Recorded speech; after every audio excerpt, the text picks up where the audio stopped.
Hoy vamos a trabajar con el tema de los sistemas, ¿sí? Tanto que se habla actualmente, por ejemplo, ahora que estamos con el problema del coronavirus, este aislamiento se está armando para que no colapsen los sistemas de salud, por ejemplo. Se hablan de que el aislamiento en Italia, en China, provocó grandes problemas en los sistemas económicos de los países, o sea, se vuelve a repetir la palabra sistema. Y nosotros en nuestra materia, en biología de cuarto, vamos a trabajar con los 4 sistemas de órganos que se encargan de la nutrición, vamos a trabajar con los ecosistemas y con las células, que también las podemos entender como sistemas. Entonces, como se reitera este concepto, hoy lo vamos a aclarar. Vamos a empezar entonces, decía, con el concepto de sistema. Un sistema podemos definirlo de una manera sencilla o de una manera un poco más compleja. La manera sencilla, podemos decir que un sistema es una estructura que funciona o que tiene una dinámica. Pero bueno, para entender esta definición, primero tengo que saber qué es una estructura y de qué hablamos cuando hablamos de funcionamiento o de dinámica. Entonces, otra definición un poquito más extensa, pero más entendible, dice que un sistema es un conjunto de partes, eso sería una estructura. Esas partes están relacionadas entre sí, no es que no tienen relación, sino que están relacionadas, comunicadas de alguna forma. Y a su vez, esa interacción que ocurre entre las partes hace que ese sistema funcione. Entonces, podemos definir sistema como una estructura que funciona o como un conjunto de partes relacionadas entre sí, formando un todo y funcionando. Entonces vamos a ver algún ejemplo, ¿sí? Por ejemplo, el sistema digestivo, ¿sí? Que lo vamos a estudiar. ¿Es un conjunto de partes? Sí. Está formado por la boca, los dientes, la lengua, el esófago, el estómago, etc. ¿Están relacionadas esas partes entre sí? Por supuesto, ¿sí? La boca a su vez se conecta con la faringe se conecta con el esófago y con el estómago.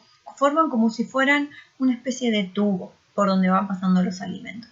Y ahí está el funcionamiento, donde van pasando los alimentos. ¿Sí? Los alimentos a su vez se van transformando, cada órgano cumple alguna función y se van transformando. Entonces, hasta acá sería la definición de sistema. En ese mapa conceptual van a encontrar que los sistemas, a los sistemas los podemos estudiar analizando su estructura o analizando su dinámica. Vamos a empezar con la estructura. Si quieren pueden mirar ese mapa conceptual para ir guiándose. La estructura es, como dijimos antes, el conjunto de partes. Pero las partes también las podemos llamar componentes, ¿no? Las partes no son todas iguales. Algunas partes son materiales, otras partes o componentes son energía y otros son información. Veamos algún ejemplo. Por ejemplo, en el sistema nervioso, las partes materiales serían el cerebro, el cerebelo, la médula espinal, ¿sí? Lo material es aquello que ocupa un lugar en el espacio. Claramente el cerebro y la médula ocupan lugar en el espacio, entonces son partes materiales. Pero esas estructuras a su vez están formadas por otras más pequeñas llamadas neuronas que transmiten el impulso nervioso. El impulso nervioso se transmite en forma de energía electroquímica, ¿sí? Entonces la energía es aquello que provoca cambios, ¿sí? No es materia, es energía. Entonces el impulso nervioso sería un componente energético. Y la información sería aquello que le aporta datos al sistema. Entonces, la luz, los sonidos, los sabores, los olores, las distintas formas en que el tacto detecta, ya sea a partir de movimientos, de pinchaduras, de quemaduras, ¿sí? Todo eso es información que viene del exterior, está aportándole datos a este sistema nervioso. Entonces tenemos componentes, repasemos, materiales, energéticos o de información. Esto es en cuanto a la estructura. Y a su vez, de las partes y los componentes, me estoy olvidando de algo, están los límites, ¿sí? Un sistema cualquiera tiene límites. A veces son límites, podemos llamarlo bien marcados, bien claros, como por ejemplo en un aula, en una habitación, las paredes, el techo y el piso son límites materiales bien claros, ¿sí? O sea, son límites reales. Y a veces los límites son abstractos, ¿sí? Por ejemplo, uno no sabe dónde empieza y dónde termina exactamente un bosque. Tiene alguna noción, pero no es que hay un límite, una pared que me divide el bosque de un pastizal. Se va, digamos, haciendo límites cada vez en degradé. Voy teniendo árboles cada vez más chiquitos, hasta arbustos y pastizal, y en ese trayecto se hizo el límite del bosque. Entonces, una estructura la vamos a definir de la siguiente manera. Una estructura, entonces, es un conjunto de partes relacionadas entre sí. Esas partes pueden ser materiales, energía o información, pero a la vez que están organizadas en el espacio y que tienen uno o más límites. Pueden ser reales o imaginarios. Vamos a definir de vuelta para que puedan escribir bien clarita la definición de estructura. Entonces, una estructura es un conjunto de partes organizadas en el espacio de manera tal que luego van a cumplir una función, pero que además tienen límites. En esa organización espacial tienen límites. Y acá apareció la palabra organización espacial. Toda estructura tiene que tener un orden, ¿sí?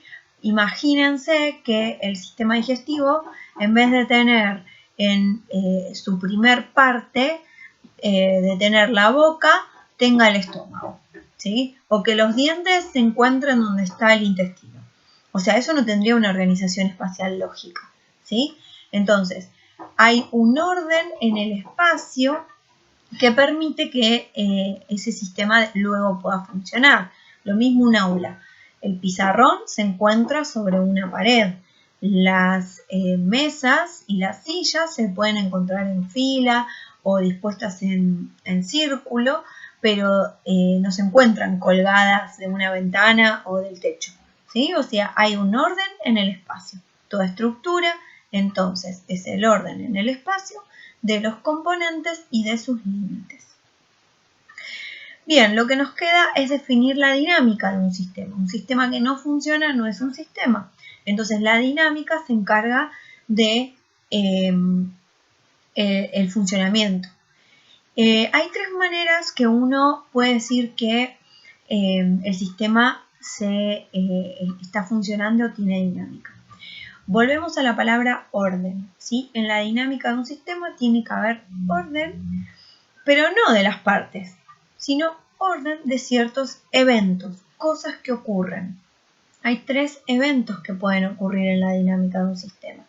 Uno son los flujos, cosas que entran y que salen. Un flujo es eso, cosas que entran, que salen o que circulan por el interior del sistema. Entonces, imaginemos, volvamos al sistema digestivo, entra el alimento, ese sería un flujo de entrada, sale la materia fecal, eso sería un flujo de salida, y circula el alimento y se va, cuando va cambiando por el interior, circula por todo el tubo digestivo, ese sería un flujo de circulación. Mismo en otro sistema como un aula, un flujo de entrada sería el momento en que los alumnos y el profesor o la profesora entran al aula. Los alumnos, algunos se paran, van, le preguntan algo a otro compañero, le llevan una virome, una hoja, esos son flujos de circulación porque son movimientos internos. Y el momento en el que toca el timbre del recreo, todos salen del aula, sería un flujo de salida.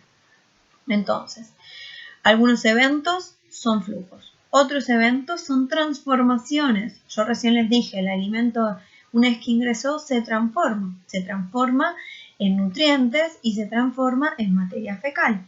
O sea, transformar quiere decir cambiar la forma. Y otro evento que puede ocurrir en la dinámica de un sistema son los intercambios. El intercambio es una salida a cambio de una entrada. Ejemplo, cuando yo voy al supermercado y le doy dinero, está saliendo algo de mi bolsillo en este caso, y obtengo un producto a cambio, por ejemplo, qué sé yo, leche, azúcar, ¿sí? Entonces, eso es un intercambio, es una salida a cambio de una entrada. Si yo no te doy el dinero, no me das el producto, ¿sí? No es lo mismo que un flujo de entrada y salida. Un intercambio es que una cosa a cambio de la otra. Serían los trueques del sistema, los intercambios. Un ejemplo claro de intercambio en el cuerpo humano es el que ocurre en los pulmones. Sale el dióxido de carbono, pero a cambio entra el oxígeno, ¿sí? Entonces, vamos a definir la dinámica de un sistema como el orden en el tiempo de ciertos eventos. ¿Qué eventos? Flujos, transformaciones e intercambios. Así que para ir resumiendo, la estructura es el orden en el espacio de las partes y de los límites. Es como sacarle la foto a un sistema. A mí no me importa cuánto tiempo pasa cuando estudio la estructura. Yo lo que quiero saber es cómo está formado ese sistema, qué partes tiene, dónde están esas partes, qué límites tiene. En cambio, la dinámica es el orden en el tiempo de los eventos, de los sucesos. Esos sucesos pueden ser flujos, transformaciones e intercambios. Es como la filmación del sistema. Ahí sí que me importa el tiempo, porque según pasa el tiempo van ocurriendo diferentes hechos o fenómenos. El último temita que vamos a tratar con los sistemas se trata de los tipos de sistemas, que hay a sistemas abiertos, cerrados, aislados. Los cerrados y aislados se estudian en física y en astronomía, así que nosotros no lo vamos a estudiar. Simplemente nos interesan los sistemas abiertos. Saber que un sistema abierto es aquel que permite la entrada y la salida de materiales, energía e información. Es bien sencillo, o sea, tiene puntos de entrada y puntos de salida. Por eso es un sistema abierto. En biología todos los sistemas son abiertos. Los seres vivos, si no intercambian materia y energía con el ambiente, no podrían vivir. Y lo último que quiero aclarar es que los sistemas pueden sufrir daños o colapsos, ¿sí? Y vamos a aclarar la diferencia. Un sistema que está dañado significa que funciona mal o que hay alguna parte de su estructura que se rompió, ¿sí? Que está justamente, como dice su palabra, dañado, ¿sí? Un ejemplo puede ser, ahora que estamos con el tema del coronavirus, es el resfrío a partir del coronavirus, estar enfermo. Es un daño al sistema, ¿sí? ¿Por qué? Porque funciona mal, funciona distinto de cómo venía funcionando. En cambio, una persona que fallece a raíz de esta enfermedad, se dice que su sistema colapsó. O sea, el colapso de un sistema sería la muerte de ese sistema. Dejó de funcionar o su estructura se dañó completamente. No se dañó una parte, se dañó tanto que dejó de funcionar. Entonces, los sistemas pueden sufrir daños cuando funcionan mal, pero funcionan, o los sistemas pueden sufrir colapso cuando dejaron totalmente de funcionar, ¿sí? Bueno, y hasta acá llega la explicación de hoy.